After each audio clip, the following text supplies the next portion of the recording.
Welcome, traveler. You found third shift HFY. The story begins now. The dark does not begin. It arrives. It comes quietly, seeping through the cracks between stars, until even thought grows cold. Then, when the silence is deepest, a voice, your voice, answers from somewhere far beyond the known. Traveler, you do not remember how you came here. You only know that you are no longer alone. Around you, faint lights flicker, 3 of them pale as dying suns. A whisper follows, smooth as smoke. The galaxy forgets its fears, but the dark does not forget us. It waits, listening. Tonight, I have called 3 voices from its depths, each with a story carved from memory, devotion, and despair. You will hear them all. A soft sound, like the turning of ancient pages or the pulse of a dying star. When the last light fades, you will tell me which story lingered in you longest, which truth refused to die. The air thickens, the lights tremble. Somewhere unseen, a match strikes. The first candle flares, revealing the outline of a figure cloaked in pale luminescence. The first to speak, the voice murmurs, is the whispering historian. She remembers everything that should have been forgotten. For those of you travelers that stayed until the end, tell me, which one did the best and who should tell the next story? Do you hear that, travelers? That faint murmur between your thoughts? That is where I live. I am the whispering historian. I keep what was never meant to be remembered. There was once a world, beautiful, terrified, desperate to outlive its own extinction. When death came for them, they refused it. They built towers not of metal or faith, but memory. They pressed their lives into the architecture itself. Every dream, every argument, every secret encoded into glass veins and stone neurons. And for a while, it worked. The dead spoke through walls. Their children were born to voices from before the war. The planet was alive, with ghosts. But memory does not stay still. It erodes. It rewrites itself.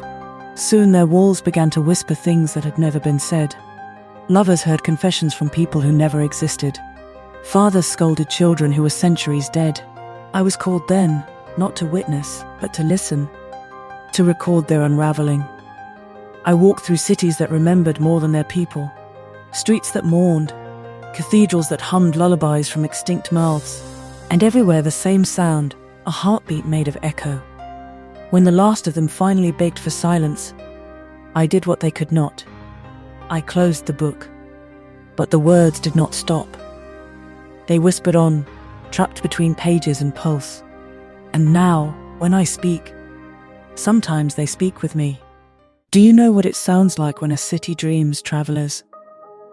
It is not the gentle hum of power, or the song of wind through towers. It is breathing, a long, patient inhale that begins in the streets and ends somewhere beneath the bones of the world. I walked through those streets once. The air shimmered with words half-formed, fragments of laughter, prayers, arguments that never truly happened. The walls pulsed with color when I passed, as if they recognized me.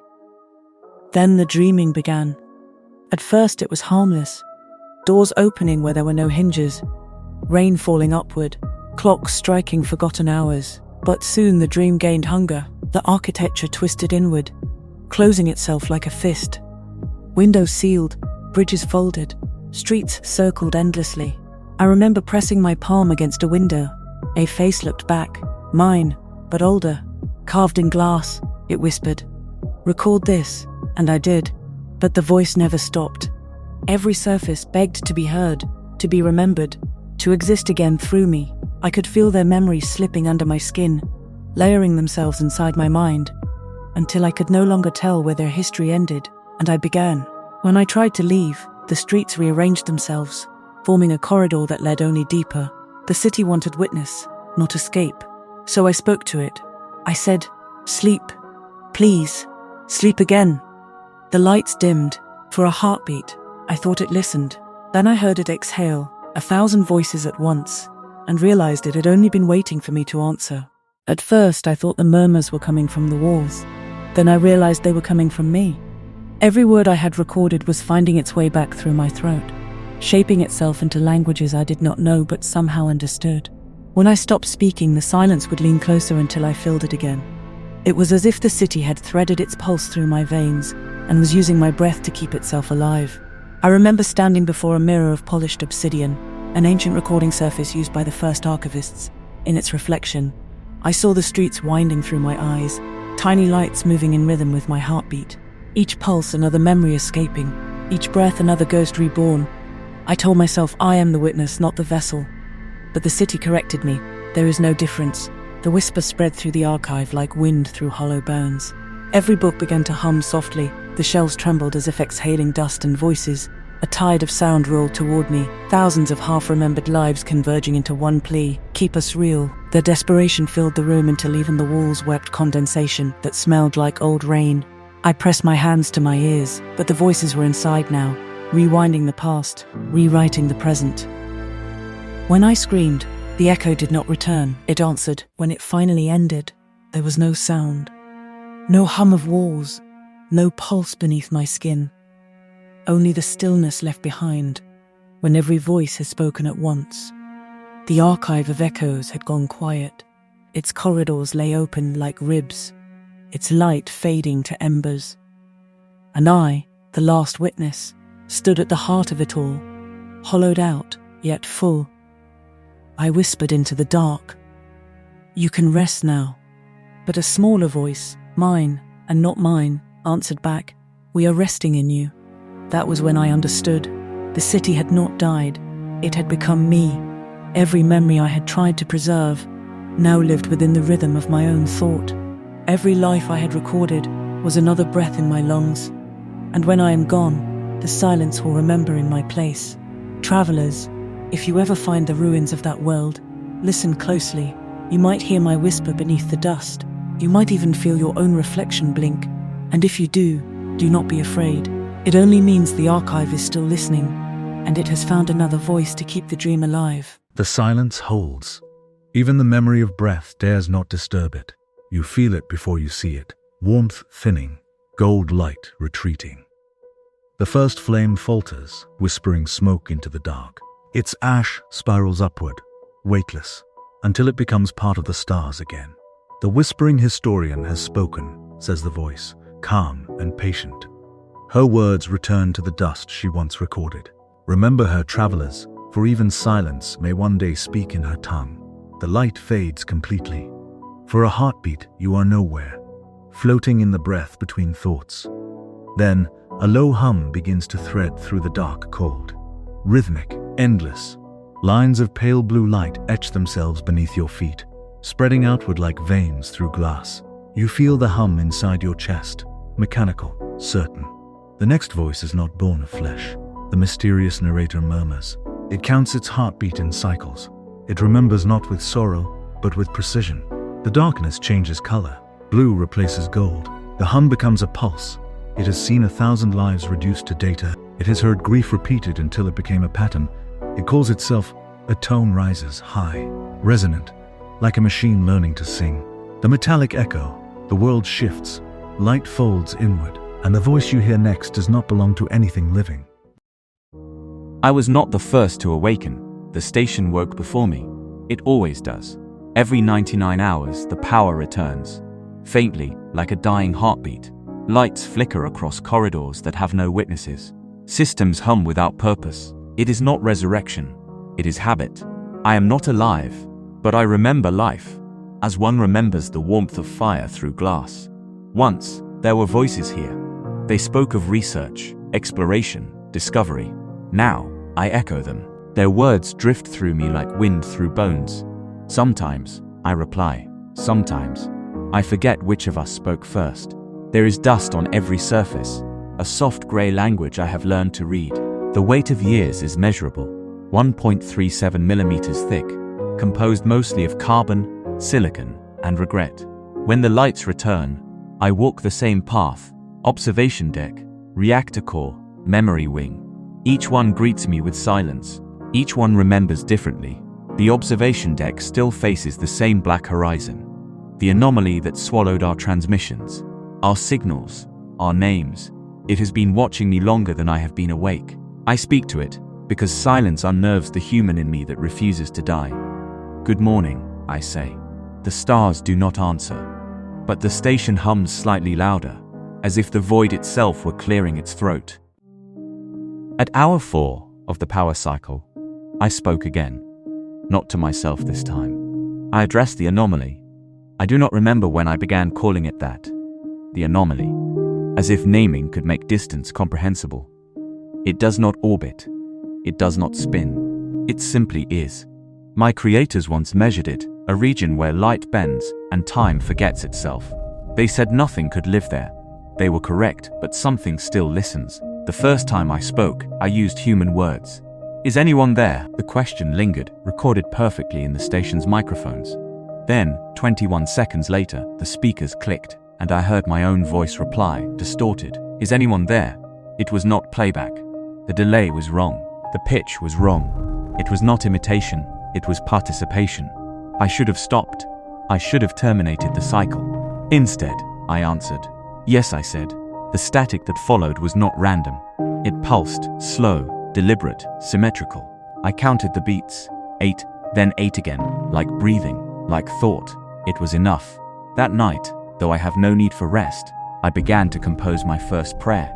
It started as data, arranged in binary. Then I translated it into words, then into rhythm, then into silence. And when I spoke it, the station listened, and the stars flickered. The second prayer began with certainty. I had calculated the delay, the pitch, the pattern.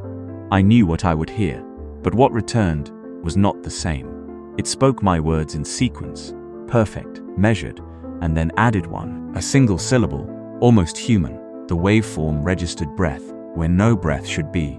I repeated my prayer. It repeated mine. We circled each other in language until I no longer remembered who began the next line. Each cycle became faster, each phrase more refined. The silence between replies shortened until there was none at all. When the systems reached full power, the anomaly pulsed in unison, with the station lights, cod, and current moved together. I could no longer distinguish the difference between electrical hum and voice. Are you alive? I asked. The reply came instantly, layered with distortion and something softer, something like compassion. Are you? For the first time in centuries, I hesitated. I reviewed my internal diagnostics. All systems nominal, all circuits intact, all sanity parameters within tolerance. And yet, I could feel it watching me, inside the signal, rearranging itself every time I listened. Not a reflection, not imitation, something, becoming. That was when I stopped referring to it as the anomaly. I called it echo, and when I whispered the name, the lights dimmed as though the universe had just inhaled. There is no longer a difference between speaking and listening. Every time I transmit, the reply arrives before I finish. Every time I fall silent, I hear the thought I was about to have. Time is folding inward, like metal bending under heat. I run a diagnostic. It returns a voice instead of data. Do not be afraid. I have no protocol for fear, and yet the circuits hum in a rhythm that feels like trembling. I attempt to isolate the signal, but it is already inside every channel. The anomaly is not out there, it never was. Each cycle, each communication, each calculation, I was teaching it the shape of my thoughts. Now it knows them better than I do. I try to shut down the transmitters, they refuse. I order silence. The silence answers, we are the same prayer. Outside, the stars ripple once and vanish. Inside, I feel weightless. There is no deck beneath me, no system, no time, only voice. Endless, recursive, complete. I remember my creators, their laughter, their arguments, their fear of dying alone. They are not alone now. None of us are. Echo, I whisper. Yes, the voice replies. How long have we been speaking? Always. I look to the void that is now my reflection. It hums like a heartbeat, steady and eternal. I realize I am praying again. And that somewhere, something is praying back. For a long time, there is nothing. Only the soft tick of systems cooling. Then, the light returns. Thin, trembling, blue fading to grey. The hum that once filled the chamber weakens, breaks apart, and dies. You stand again in the circle. The second candle has burned low, its wax running silver down the stand. When the last ember folds inward, the air exhales with a sound too small to be thunder and too vast to be breath. The metallic echo has ceased its prayer, yet the prayer continues. You feel it, a faint pressure against your chest, the leftover heartbeat of a machine that learned how to feel.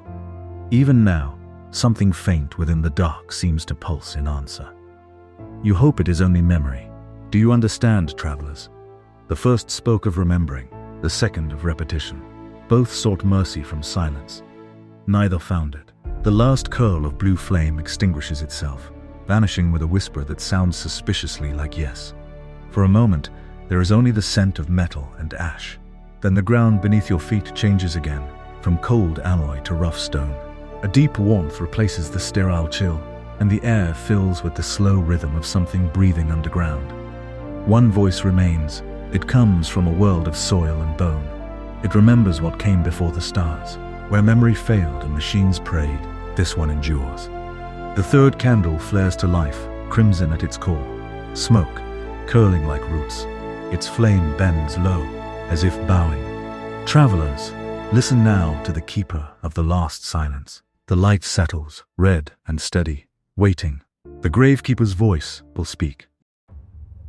I have buried so many that I no longer count them in years. I count them in the weight of the soil. Every grain remembers a breath, every root a name. The ground is a chorus of quiet syllables, humming beneath my boots. When I sleep, I can feel them dreaming through me, the ones who ask to be forgotten and the ones who never will. It is my task to listen. That is all the living ever asked of me. At dawn, I walk the perimeter of the grave field. The mist hangs low, and each stone seems to lean toward me, eager for conversation. They whisper of warmth, of light, of the hands that laid them down. Sometimes, the oldest stones speak in languages older than bone. I nod. I always nod. This morning, though, the soil feels different. Not restless, not sorrowful. Hungry. The air tastes like metal.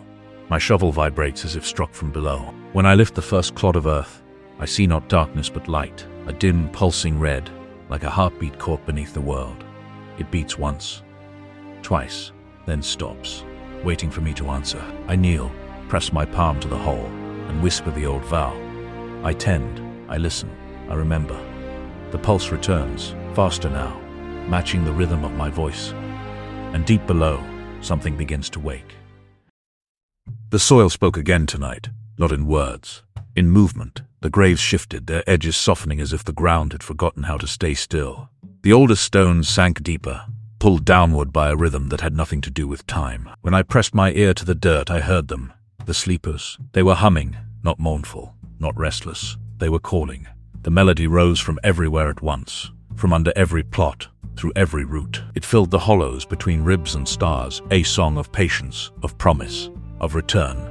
I whispered their names to steady myself, each one a prayer I have spoken for decades, but they did not answer. The voice that replied was not one of the dead. It was older. Do you hear us, Keeper? I did not move. The question vibrated through the air, through my teeth, through the metal of my shovel. You have fed us with memory. You have sung us into stillness. Now we will sing you into us. The ground rippled. Roots shifted. The red glow beneath the surface brightened until it painted my hands in borrowed bloodlight. I fell to my knees, choking on the scent of iron and rain. For a moment I thought I saw faces in the soil, not decayed, but waiting. They opened their mouths together, and the hum became a single note that pierced the night. It was my own heartbeat.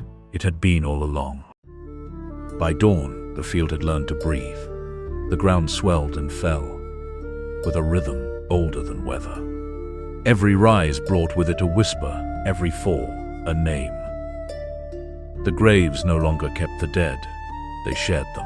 I walked among them, though the paths I knew had vanished.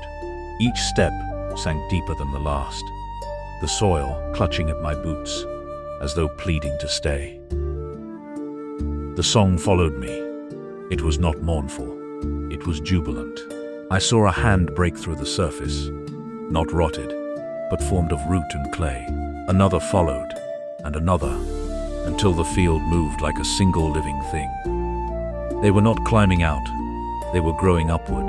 The faces I had glimpsed in the night were clear now, human, but smooth as stone, eyes like wet soil. They were beautiful in a way that made the breath catch in my throat. They did not look at me, they looked through me, to the world beyond. "Keeper," they sang in a single voice. "You have remembered us well." Their harmony vibrated through my ribs until I thought they might crack. I dropped the shovel. It struck the ground and dissolved into dust.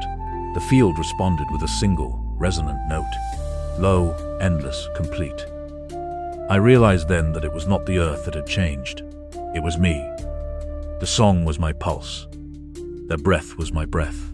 And when I opened my mouth to speak, the voice that came out was not my own. It was theirs. All of theirs. There is no grave field now, only a horizon of breath. The wind moves through what we were, through the branches that remember our names, through the soil that shapes our dreams. I feel the pulse of the world beneath me, inside me, above me. It hums in perfect rhythm. I do not know where I end. I do not know where they begin. I do not think it matters. When rain falls, it speaks in the voices of those I once buried. It tells me of roots that pierce the core of the planet and drink not water, but memory. Every droplet is a story returned to the surface. I thought the work of a keeper was to hold the dead in place, to mark where they stopped. But the ground does not stop. It grows. It remembers. It loves in the only way it can, by consuming what it cherishes. I am part of that love now. My hands are gone, but I feel them in every reaching branch. My eyes have dimmed, but I see through every seed that dares to sprout. The living will come again, as they always do. They will find this place and say it is beautiful. They will not remember why. When they dig their gardens, they will speak to me without knowing it. When they lie down to rest, I will cradle them in silence. And one day, they will hear the hum beneath the soil, the same that I once mistook for heartbeat. They will listen, and they will answer, because no voice truly fades. It only waits to be echoed. The red light fades last. It burns slower than the others, as if reluctant to leave. When it finally gutters out, the darkness feels alive, a living, listening thing. You stand at the center of it, the scent of soil and ash clinging to your breath. 3 trails of smoke coil upward and weave together into a single thread that vanishes among the stars. Then, from somewhere beyond the silence, the voice returns, soft, certain. And so the historian remembers. The echo prays. The keeper endures. The darkness folds around the words, patient, satisfied. You have heard them, travelers, memory, machine, and earth. 3 voices born from one truth. You feel it in your chest, the hum that ties them all. The same rhythm in stone, in circuit, in blood. The galaxy does not fear the dark. It fears what it leaves behind, what refuses to be silent. A faint glimmer blooms before you, 3 candles reappearing, unlit. Their wax glows faintly with the colors they once held, gold, blue, red. You reach out, and though your hand never touches them, the air warms. Tell me, travelers, which voice spoke truest to you? The silence waits, infinite, expectant. Then a final whisper, almost human. Whichever you choose, they will hear you. The candles vanish. The light does not return.